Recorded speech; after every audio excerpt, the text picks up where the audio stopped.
Ida, ojalá que quede bien grabado todo. Eh, en términos de, retomando, desde desafíos y tensiones disciplinarias a nivel de investigación, eh, y eso es algo que ha sido repetido de manera que ha sido repetido a lo largo del núcleo, que es la forma de observación la que determina formas de intervención, ¿no?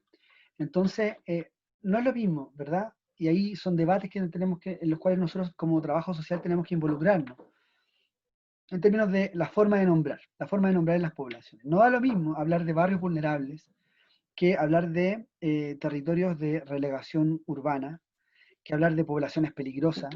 No es lo mismo hablar de... ¿Sí? Cada una de esas posibilidades va a comportar, va a atraer formas de intervención que son distintas. Por lo tanto, hay un reto enunciativo que tiene consecuencias monumentales en las características de la intervención social. Y yo quisiera aquí colocarle un par de ejemplos eh, de cómo es que esta forma enunciativa traen consecuencias que son así, que son drásticas, digamos, para las poblaciones. Donde el desafío, antes de pasar a este punto, es buscar formas de enunciación que no estigmaticen ni romanticen, ¿verdad? Ni estigmatizar, ni romantizar, ni idealizar lo que ocurre en las poblaciones. Entonces, fíjense ustedes, a propósito de ciertos debates que hoy día tienen que ver con cómo se controla la violencia en las poblaciones, que el narco, que la ley antinarco, esos nombres que la prensa coloca, ¿verdad? Donde hay propuestas como esta, ¿no? De militarizar las poblaciones para lograr la paz. Eh, ¿Cómo interpela eso? ¿Cómo nos interpela a nosotros como trabajadores sociales, como disciplina, este tipo de debates, ¿no? Eh, Ahí tenemos una fotografía de la población La Legua, ahí en Santiago, ¿no? Dije población La Legua, no dije barrio La Legua. Ahí tenemos eh, un- una, una situación, digamos, de ¿cuántos? 10 años ya de militarización, y en La Legua la violencia no cesa, no para, digamos. Entonces, eh, ¿cómo va a ser posible de que se siga proponiendo estrategias que han demostrado durante años ser estrategias fracasadas? Eh, y yo quisiera mostrarle acá esta fotografía un poquito a partir de la experiencia que yo tuve, la posibilidad de vivir y estudiar en Río Janeiro. Eh, Allá, por ejemplo, fueron implementados desde fines del 2007-2008, fueron las primeras instalaciones de las famosas UPP, las unidades de policía pacificadora. Para quienes habrán visto las películas Tropa de Elite, ¿sí? No es solo película, así es tal cual la Tropa de Elite, digamos, el BOPE, que se llama, existe, real, no es solo ficticio, no es de la parte de la película, y la calavera, digamos, que tienen ahí como, como símbolo también es real, digamos. Ustedes tienen ahí, yo apoyo la paz, y al lado tienen esa calavera negra, digamos, asesina, con un cuchillo atravesado en la cabeza. ¿Eso qué significa? ¿Eso qué ha significado para la población pobre que vive en las favelas en Río de Janeiro? Ha significado vivir en estado constante un estado de excepción, digamos, derechos fundamentales conculcados, en que el Estado mismo es el que los viola sistemáticamente. ¿Sí? Aquí les presento algunas imágenes, ¿no? Eh, que han dado cuenta de cuáles han sido los resultados, digamos, de este tipo de intervenciones eh, en contextos poblacionales, en el caso que estamos viendo aquí en Río de Janeiro, las favelas. Eh, una de las favelas más grandes de Río de Janeiro, el complejo Tolemão, que tiene varias favelas en su interior. Yo vivía allá el año 2015 cuando bueno, Eduardo Ferreira, un niño de 10 años, fue asesinado por la policía, y así como Eduardo Ferreira hace 5 años atrás, o sea, es algo, digamos, que, que, que persiste, digamos, que es parte viene consigo. La militarización trae consigo, en este caso, más violencia, nunca para lograr la paz. Eso no hay ninguna experiencia que demuestre. Entonces, eso también interpela al trabajo social en términos de poder pensar en intervenciones, en investigaciones comparadas que den cuenta de aquello. como les decía al principio, desde nuestra disciplina tenemos la posibilidad de ser testigos privilegiados, y aquello también nos conmina a abrir nuestras agendas de pesquisa y de investigaciones para poder dar cuenta con perspectiva crítica, dar cuenta de estas situaciones. Eh, y aquí ya voy finalizando, y en términos ético-políticos, eh, algunas, algunos elementos para el análisis, para levantar ciertos cuestionamientos en términos de desafíos para la disciplina, un cuestionamiento al papel que juega, en este caso, el trabajo social en la reproducción de las relaciones sociales.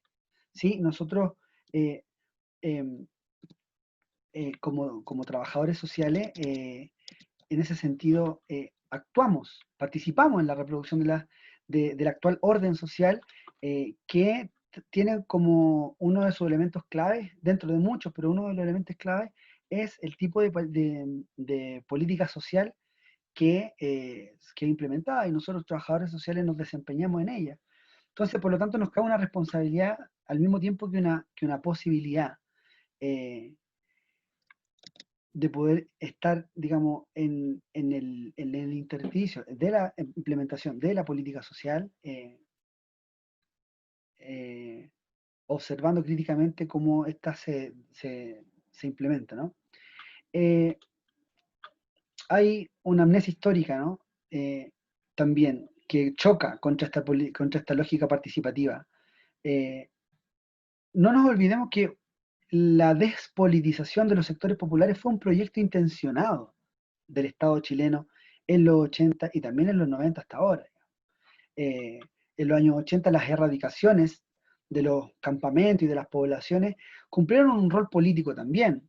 No es ningún misterio que era en esos sectores donde había todavía alguna resistencia al régimen, donde se incubaban organizaciones de carácter político, y por lo tanto no hay ningún misterio, digamos, en saber que esas poblaciones que fueron desmembradas, ¿no? Y una parte se fue para Arica, otra se fue para Punta Arenas, otra la mandamos para Rancagua, otra la mandamos para la zona sur de Santiago, cumplió un objetivo de ruptura del tejido social. Entonces, la lógica participativa se olvida de eso, se olvida de que ha sido el propio Estado el que ha contribuido a la destrucción y a la desmembramiento del propio tejido social, el mismo que después llega a exigir para implementar políticas sociales. Y en ese sentido, y aquí ya voy finalizando, recojo esta idea de que somos testigos privilegiados, ¿no? Somos testigos privilegiados eh, de las formas de organización, de las formas de resistencia frente a la barbarie, frente a la injusticia, eh, que, eh, que funcionan como estrategias que implementan familias, que implementan comunidades, frente al narco, frente al abandono, frente a la violencia, frente a la explotación, frente a la pobreza material, frente a la violencia simbólica, imagínense ustedes todo lo que significa vivir en esas poblaciones, y que además lleguen así periodistas que se creen, qué sé yo, Tony Stark, que se creen Iron Man, y llegan así disfrazados de no sé qué cuestión, y se infiltran, y graban, y siempre con las policías, siempre heroicas, van y desbaratan bandas de narcos. Hay una violencia simbólica brutal también, en términos la, de la forma en que aparecen estos territorios en la prensa, en el discurso oficial. eh, y en ese sentido tenemos un desafío de dar cuenta de contradiscursos, ¿verdad? Tenemos el desafío de observar y pensar alguna relación con aquellos movimientos, organizaciones populares que se escapan, digamos, que se escabullen de las lógicas más restrictivas de la política social. El texto de Ana Sugrañes muestra cómo a fines de los 90 todo el problema, digamos, de la política habitacional, hubo un grupo que se reunió con, en este caso, las nuevas autoridades para dar continuidad a la política de subsidio habitacional, y quedaban excluidos esos grupos que eran más contestatarios, que eran más políticos, que se agrupaban, no recuerdo ahora bien el nombre, pero como organizaciones populares, ¿verdad? La política social, eh, a esta política social le vienen mejor, trabaja mejor, le gustan más aquellas organizaciones que no son muy politizadas, que no son así, que no reclamen tanto. ¿verdad? Y tenemos por otro lado otra experiencia, en los años 90, el 2000, Anda Chile, ¿verdad? Y hoy día hay experiencias muy interesantes de conocer, el MPL, el Movimiento Pobladores de Lucha en Peñalolén, el UCAMAU, que son organizaciones que sin romantizarlas, sin idealizarlas, eh, presentan discursos, presentan formas de acción que, que cuestionan este modelo, esta forma de pensar la política social. Atentos a ese tipo de cuestionamiento también es un desafío ético-político nuestro como disciplina. Y en ese sentido, para finalizar, tenemos esta posibilidad de ser testigos privilegiados, decía, de la organización, de la resistencia, de las distintas formas, de todo lo que se da lugar en los contextos de las poblaciones. Yo voy a finalizar mi presentación con distintos murales que hay tanto en el Castillo, el lugar donde yo he trabajado muchos años, pero también no solamente en el Castillo, donde en este caso la población Volcán, donde tal vez a través de los murales uno pueda sintetizar eh, el, el, el abanico de posibilidades frente a las cuales nosotros como disciplina nos enfrentamos en nuestra intervención comunitaria. ¿Sí? Niños que son alcanzados por balas locas, tenemos cientos, hay así tantos murales, ¿no? Tantos murales, aquí yo estoy presentando algunos que muestran así niños que, que simplemente vivimos entre el espanto, como dice acá una, esta imagen, ¿no? Entre el espanto, entre la barbarie y la organización de la gente que resiste y que mantiene niveles de organización. Pero no nos engañemos, son niveles de organización que existen gracias a ello. O sea, digo, son niveles de organización que no son gracias al Estado, que no son gracias a la política social, que son a pesar del Estado, que son a pesar de la política social. Tener ojos para mirar eso desde nuestra disciplina, yo encuentro que es un desafío de la mayor relevancia. En ese sentido, poder identificar, poder mirar la ternura, las posibilidades, la esperanza, que conviven, en este caso, con el espanto, con la barbarie, de la cual somos, en este caso, testigos privilegiados.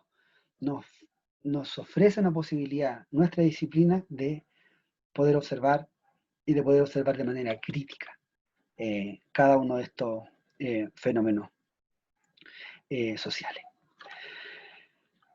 Muchas gracias.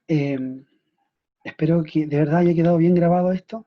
Y si no, tendremos oportunidad también de seguir discutiendo, seguir conversando para profundizar estos análisis. Muchas gracias, que estén muy bien. Les voy a adjuntar, además de este video, les voy a adjuntar el texto en el cual van a encontrar distintas referencias también.